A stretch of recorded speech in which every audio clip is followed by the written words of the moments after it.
Assalamualaikum warahmatullahi wabarakatuh. Kami dari kelompok 3 yang terdiri dari saya Ami Trisia dan rekan-rekan saya Aprima Astuti, Fitri Bunayah, Tarisa Nur Fitria, dan Zahra Hamidah.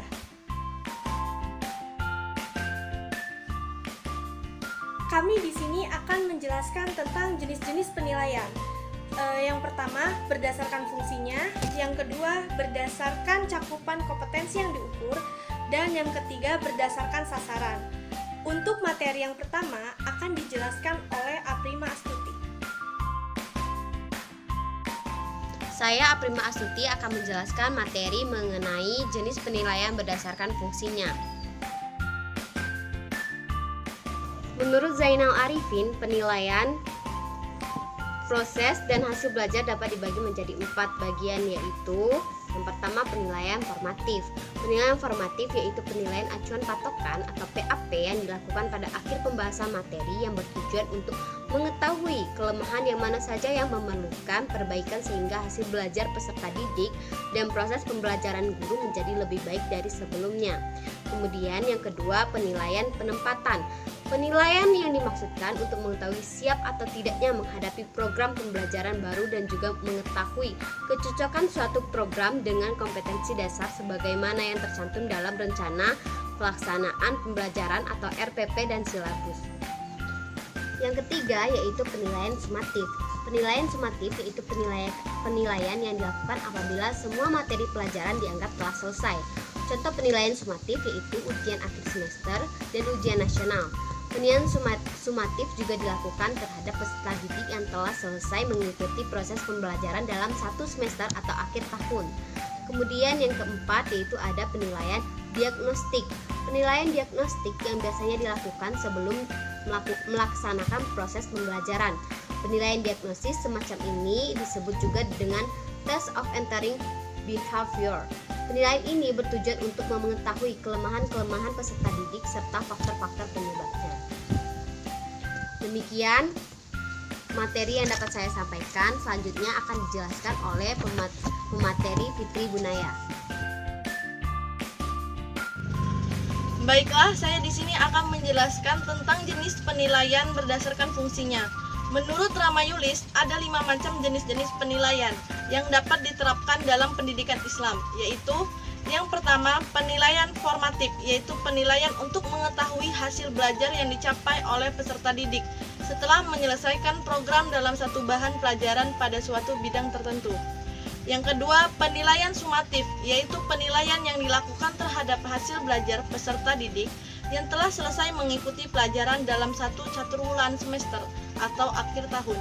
Yang ketiga, penilaian penempatan, yaitu penilaian tentang pribadi peserta didik untuk kepentingan penempatan dalam situasi belajar mengajar yang sesuai dengan anak didik tersebut. Yang keempat, penilaian diagnostik, yaitu penilaian yang diikuti terhadap hasil penganalisaan tentang keadaan belajar peserta didik, baik yang ditemui dalam suatu belajar mengajar. Yang kelima, penilaian berbasis kelas, yaitu suatu proses pengumpulan pelaporan dan penggunaan informasi tentang proses dan hasil belajar peserta didik dengan menetapkan prinsip-prinsip penilaian. Pelaksanaan berkelanjutan bukti-bukti autentik, aktual, dan konsisten, serta mengidentifikasi pencapaian kompetensi dan hasil belajar. Sekian dari penjelasan materi dari saya. Selanjutnya akan dijelaskan oleh Tarisa Nur Fitria. B. Jenis-jenis penilaian berdasarkan cakupan kompetensi yang diukur. Berdasarkan Peraturan Pemerintah Nomor 19 Tahun 2005 tentang penilaian hasil belajar oleh peserta didik terdiri atas 1. Ulangan harian. Ulangan harian merupakan kegiatan yang dilakukan oleh pendidik secara periodik untuk menilai proses pencapaian kompetensi peserta didik yang telah menyelesaikan satu kompetensi dasar atau KD. Dengan demikian, ulangan ini dapat diikuti dengan program tindak lanjut lainnya seperti remedial atau pengayaan. Yang kedua, ulangan tengah semester. Ulangan tengah semester merupakan kegiatan yang dilakukan oleh pendidik untuk mengukur pencapaian kompetensi peserta didik setelah melaksanakan 8-9 minggu kegiatan pembelajaran. 3. Ulangan akhir semester. Ulangan akhir semester adalah kegiatan yang dilakukan oleh pendidik untuk mengukur pencapaian kompetensi peserta didik di akhir semester ganjil. 4. Ulangan kenaikan kelas.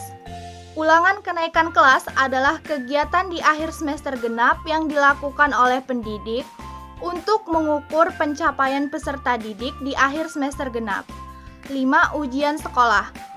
Ujian sekolah adalah kegiatan penilaian pencapaian kompetensi peserta didik yang dilakukan oleh satuan pendidikan untuk memperoleh pengakuan atas prestasi belajar peserta didik dan merupakan salah satu syarat kelulusan dari satuan pendidikan. Yang keenam, ujian nasional atau UN. Ujian nasional adalah kegiatan penilaian pencapaian kompetensi peserta didik yang dilakukan oleh pemerintah untuk memperoleh pengakuan atas prestasi belajar peserta didik dan merupakan salah satu syarat lulus dari satuan pendidikan.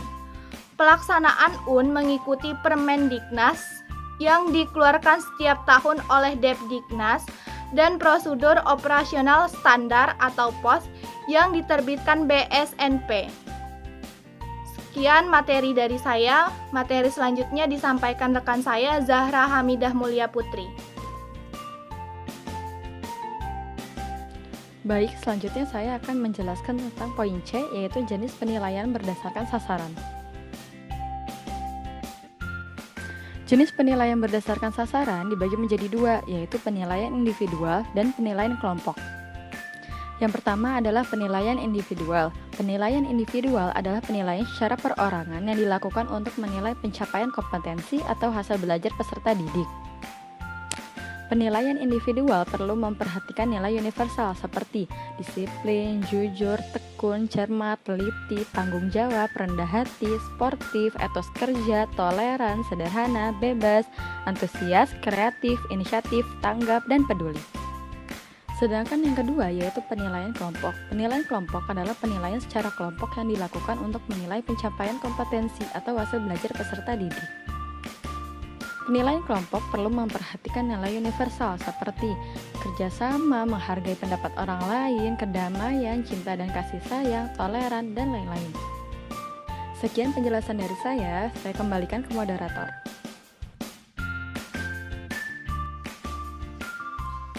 Sekian penjelasan dari kelompok kami. Apabila terdapat salah kata, kami mohon maaf. Kami akhiri.